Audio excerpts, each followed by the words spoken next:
Good afternoon बच्चों, good afternoon. मैं हूं professor Hareram Sinha from university of Delhi. बच्चों, आज के इस लेक्चर में मैं आप लोगों के साथ इकोनोमेट्रिक्स से 10 सबसे महत्वपूर्ण क्वेश्चन डिस्कस करने जा रहा हूं, जो कि आपके यूजीसी नेट जेआरएफ इकोनॉमिक्स के एग्जाम के लिए बहुत बहुत ज्यादा महत्वपूर्ण होता है। और इसमें ऑलमोस्ट सारे क्वेश्चंस हर बार हर साइकिल में किसी न किसी रूप में पूछे जाते हैं। तो बच्चों, बिना देर के हुए चलते हैं स्क्रीन पे। लेकिन उसके पहले आपसे एक रिक्वेस्ट है कि यदि आप इस चैनल पे नए हैं तो चैनल को सब्सक्राइब करके बेल आइकन दबाना ना भूलें। बच्चों, वीडियो को लाइक एंड शेयर भी जरूर करें। एक और इंफॉर्मेशन मुझे आपको देनी है बच्चों कि यदि आप यूजीसी नेट जेआरएफ इकोनॉमिक्स जून 2026 की तैयारी कर रहे हैं तो फिर आप बेधड़क मेरा संकल्प बैच ज्वाइन कर सकते हैं। ये बैच आपकी सफलता की गारंटी देता है, क्योंकि इसमें मैं आप लोगों को दे रहा हूं पूरे सिलेबस का सिस्टमेटिक तरीके से video lecture, PDF notes Hindi and English दोनों में, practice question, regular doubt session and the mock test. तो बच्चों, फिर देर किस बात की, आज ही आप इको पाठशाला का ऐप डाउनलोड करिए, कोर्सेज में जाइए और वहीं से आप डायरेक्टली ज्वाइन हो सकते हैं। और यदि किसी तरह का कोई इशू आ रहा है तो आप मुझे इस नंबर पे 9910569227 पे आप मुझे डायरेक्टली कॉल कर सकते हैं। चलो बच्चों, अब देखते हैं आज का पहला क्वेश्चन कौन सा है। आपके स्क्रीन पे क्वेश्चन है बच्चों, आप देख सकते हैं। ये क्वेश्चन है सिंपल रिग्रेशन मॉडल का, एंड इसमें पूछ रहा है कि सरल प्रतिगमन model yi equals to beta naught plus beta one xi plus ui में यदि covariance between explanatory variable and error term zero ना हो तो कौन सा कथन सही है। आपको याद होगा बच्चों कि अनबायस्ड प्रूफ करने के लिए, आपको याद होगा यदि कि अनबायस्ड प्रूफ करने के लिए जो कोवेरियंस बिटवीन, ये देखिए याद होगा आपको, गॉस मार्को थ्योरम का एजम्पशन था xi एंड द ui के बीच किसी तरह का कोई रिलेशनशिप नहीं होना चाहिए, यानी covariance between explanatory variable x and error terms u के बीच कोई रिलेशनशिप नहीं होनी चाहिए। हमने आपको अपने पेड कोर्सेज में भी और कई जगह ऐसे भी हमने आपको पढ़ाया है यूट्यूब पे, आप वहां भी जाकर के उसको देख सकते हैं। ठीक है, यहां पे मैं आपको बता दूं कि ये one of the most important assumption है कि covariance between explanatory variable and error term zero होना चाहिए। लेकिन क्वेश्चन क्या कह रहा है, क्वेश्चन कह रहा है बच्चों कि यदि ये जीरो नहीं है तो क्या होगा। तो आपने यदि रिग्रेशन मॉडल पढ़ा है, सिंपल रिग्रेशन मॉडल पढ़ा है आपने, तो आपको बहुत अच्छी तरीके से पता है यदि ये वाला एजम्पशन वायलेट होता है तो सबसे पहला वो होता है कि वो बायस्ड हो जाता है, यानी ओएलएस एस्टिमेटर जो बीटा वन है वो बायस्ड हो जाता है एंड इनकंसिस्टेंट भी हो जाता है। तो आपके स्क्रीन पे जो आंसर है बच्चों, इसका आंसर होगा बी, यानी OLS estimator biased and inconsistent हो जाएगा। इज दैट क्लियर बच्चों? अब आप यहां पे कहेंगे कि मैं इसको बायस्ड प्रूफ करके दिखाऊं या अनबायस्ड प्रूफ करके दिखाऊं, तो ये वाला प्लेटफॉर्म सही नहीं है, क्योंकि यहां पे हम क्वेश्चन डिस्कस कर रहे हैं। ठीक है बच्चों, चलिए नेक्स्ट क्वेश्चन आपके स्क्रीन पे है, आप देख सकते हैं बच्चों। आपके स्क्रीन पे सरल रैखिक प्रतिगमन, again simple linear regression model में ओएलएस अनुमानक बीटा वन का सूत्र क्या है। बीटा वन यानी बी वन, जो अभी हमने यहां पे बताया था ना बच्चों, ये देखिए यहां पे ये बीटा वन की वैल्यू क्या होगी, ये स्लोप कोफिशिएंट है। सेम चीज यहां पे इन्होंने उसका साइन बदल दिया है, यहां बी वन कर दिया है, यानी ओएलएस एस्टिमेटर यानी स्लोप कोफिशिएंट की वैल्यू क्या होता है यदि आपके पास ये वाला सिंपल लीनियर रिग्रेशन मॉडल है। तो आपको पता है बच्चों ये चीज, यदि आपने मेरे को फॉलो किया है तो ये चीजें मैंने आपको बार बार समझाया है कि estimated value of beta one होता है covariance between X Y over variance of X, है ना। अब ये आपका एस्टिमेटेड वैल्यू होता है। अब यहां पे देख सकते हैं ऑप्शन कौन सा है आपके पास, कौन सा ऑप्शन आपके पास बच्चों, यहां पे ऑप्शन है, ये देखिए, covariance between X Y divide by variance of X. तो पहला ही आंसर है आपका यहां covariance between X Y, that is X Y क्या है, X is the explanatory variable and Y is the dependent variable and X तो आप जानते हैं उसका, that is covariance between X Y divided by variance of X, इसका value होता है बच्चों। और इसी से आप अनबायस्ड भी प्रूव करते हैं, याद होगा आपको, क्योंकि इसी को प्रूव करना है तो इसको तो यूज करना ही पड़ेगा। क्वेश्चन नंबर 3 आपके स्क्रीन पे बच्चों, ये देख सकते हैं please. Again simple linear regression model y equal to beta naught plus beta one X I plus U I, आपको शून्य परिकल्पना जांचनी है। ये टेस्टिंग है, ये टेस्टिंग है, यानी बीटा वन जीरो होगा, हाइपोथेसिस टेस्टिंग। ये देखिए H naught such that beta one is equals to zero. इसको आप कैसे टेस्ट करेंगे बच्चों, आपको पता है टी स्टैटिस्टिक्स, पता है ना बच्चों आप लोगों को टी स्टैटिस्टिक्स क्या होता है, टी इज इक्वल्स टू क्या, beta one hat divide by standard error of beta one, ठीक है ना।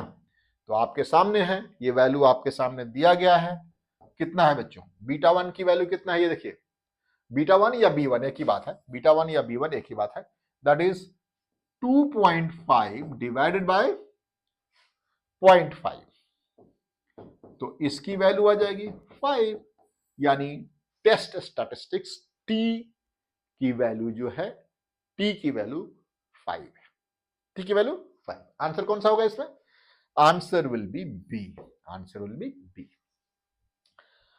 नेक्स्ट क्वेश्चन आपके स्क्रीन पे बच्चों, again simple linear regression model, simple linear regression model, simple regression model में H naught beta one equal to zero को reject कब किया जाएगा, आपको पता है ना बच्चों, जब कैलकुलेटेड वैल्यू टेबुलेटेड वैल्यू से ज्यादा होगा, यानी जो आपने वैल्यू कैलकुलेट करा है बीटा वन या बी वन की, यदि वो टेबुलेटेड वैल्यू से ज्यादा होगा तो उसको रिजेक्ट कर दिया जाएगा। यहां पे हमने आपको पढ़ाया हुआ है इस तरीके से कि T calculated is greater than T tabulated, तब आप इस केस में आप इसको क्या करते हैं, इसको आप रिजेक्ट कर देते हैं, रिजेक्ट नल हाइपोथेसिस, इसमें आप नल हाइपोथेसिस को रिजेक्ट कर देते हैं। यदि कैलकुलेट जो आपने वैल्यू कैलकुलेट किया है और जो टेबल में वैल्यू है, यदि आपने कैलकुलेटेड वैल्यू ज्यादा है टेबल वाली वैल्यू से, तो उसको आप रिजेक्ट कर देंगे। यानी इसमें क्या होगा, जब T statistics is greater than 1.96, yes answer is a. Clear. Question number 5 आपके स्क्रीन पे है बच्चों, आप यहां पे देख सकते हैं, आपकी स्क्रीन पे देखिए क्वेश्चन नंबर 5। बच्चों एक बात मैं आप लोगों को बता दूं कि यूजीसी नेट जो है मजाक नहीं है, और उसमें भी जेआरएफ यदि आप टारगेट कर रहे हैं तो आपको बहुत सिस्टमेटिक ढंग से पढ़ना पड़ेगा, सिस्टमेटिक ढंग से पढ़ना पड़ेगा। और हां, बिहार में 6000 से भी ज्यादा असिस्टेंट प्रोफेसर की वैकेंसी आ रही है, तो असिस्टेंट प्रोफेसर के एग्जाम के लिए भी मेरा वाला कोर्स जो है ना, वो बहुत मोर देन इनफ है। तो यदि आप उसको भी टारगेट कर रहे हैं असिस्टेंट प्रोफेसर के एग्जाम को, तो जल्दी से मेरा कोर्स संकल्प ज्वाइन कर लीजिए, क्योंकि इसमें मैं आपको प्रॉपर सिस्टमेटिक ढंग से पढ़ा रहा हूं, सो दैट कि आपका इस बार असिस्टेंट प्रोफेसर बिहार में कहीं ना कहीं जॉब हो जाए। तो बच्चों नेक्स्ट क्वेश्चन, क्वेश्चन नंबर 5 आपके स्क्रीन पे, निम्न में से कौन सा इंडिकेटर गंभीर मल्टीकोलिनियरिटी का स्पष्ट प्रमाण माना जाता है, यानी कब आप समझेंगे कि मल्टीकोलिनियरिटी सीरियस है? आप देख सकते हैं यहां पे उच्च आर स्क्वायर लेकिन अधिकांश कोफिशिएंट के टी स्टैटिस्टिक बहुत कम होना, डार्विन वाटसन हो ही नहीं सकता, रेजिडुअल का पैटर्न हित में नहीं, ये भी नहीं हो सकता, मॉडल में हेट्रोस्केडास्टिक, ये भी नहीं। तो आपके पास सिंपल सा ये है, आपको बताया है मैंने कि मल्टीकोलिनियरिटी केस में high R square and T and Z, T test and Z test क्या होता है बच्चों, इनसफिशिएंट हो जाता है, उसकी वैल्यू बहुत ही कम रह जाती है। तो आंसर इज क्या, उच्च आर स्क्वायर एंड कोफिशिएंट के टी एंड जेड स्टैटिस्टिक्स बहुत ही कम हो जाता है। ठीक है, नेक्स्ट क्वेश्चन आपकी स्क्रीन पे बच्चों, क्वेश्चन नंबर 6 आपकी स्क्रीन पे आप देख सकते हैं बच्चों, देखिए प्लीज। यदि किसी रिग्रेशन मॉडल में पॉजिटिव ऑटो कोरिलेशन मौजूद है तो डीडब्ल्यू स्टैटिस्टिक्स सामान्यतः किस दायरे में पाया जाता है? यानी ऑटो कोरिलेशन यदि पॉजिटिव है तो डीडब्ल्यू की वैल्यू क्या होगा? बहुत ही सिंपल सा है, लगभग 2 के बराबर, 2 से अधिक, 2 से कम, या फिर 4 के बराबर। बता सकते हैं बच्चों आप लोग? देखिए मैंने यहां पे एक्सप्लेनेशन भी दिया हुआ है, एक्सप्लेनेशन में क्या दिया हुआ है देखिए प्लीज, यहां पे मैंने इसको एक्सप्लेन किया हुआ है कि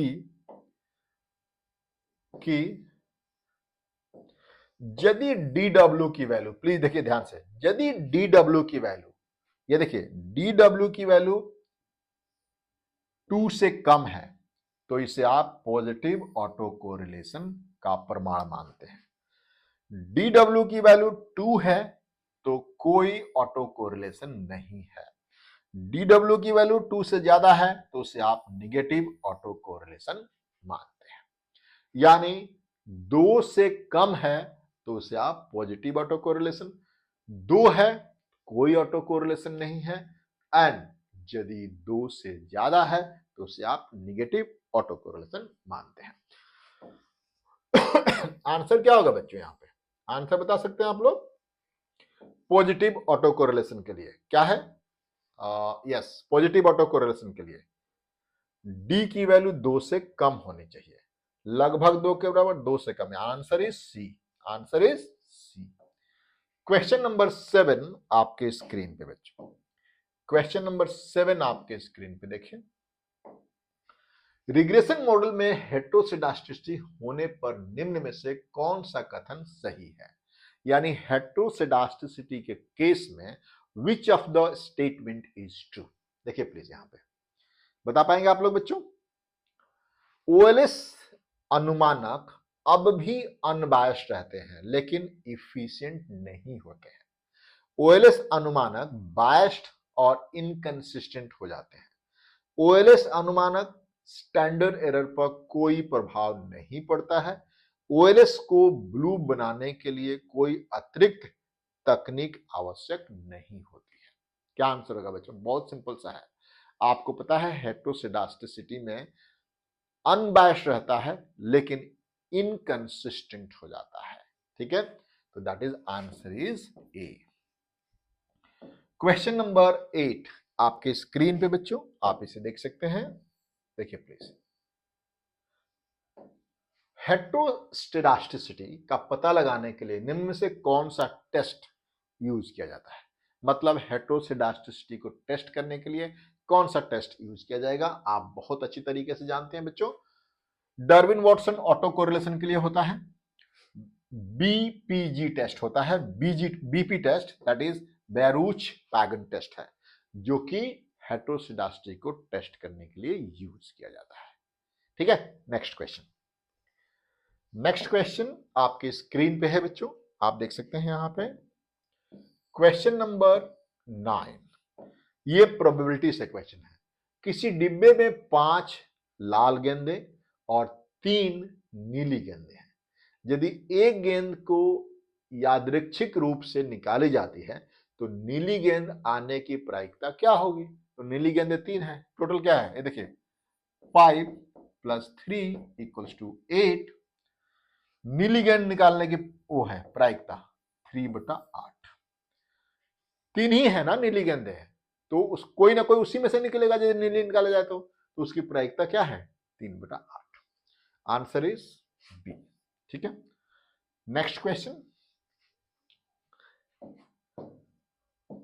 एक सिक्का 3 बार उछाला गया, ठीक 2 बार हेड आने की प्रायिकता क्या है? आप बहुत अच्छे हैं, 3 बार यदि head tail head tail head tail किया जाए तो टोटल कितने आएंगे 8। अपना मतलब सैंपल स्पेस 8 होगा एंड इसकी चांसेस हैं कितने बच्चों आपके पास? यस, ए आंसर है इसका। इसका आंसर इज ए। तो बच्चों आज के इस लेक्चर में इतना ही, और यदि आपको अच्छा लगा है तो मुझे कमेंट करके जरूर बताइए, लाइक एंड शेयर भी जरूर कीजिए। थैंक यू बच्चों, थैंक यू।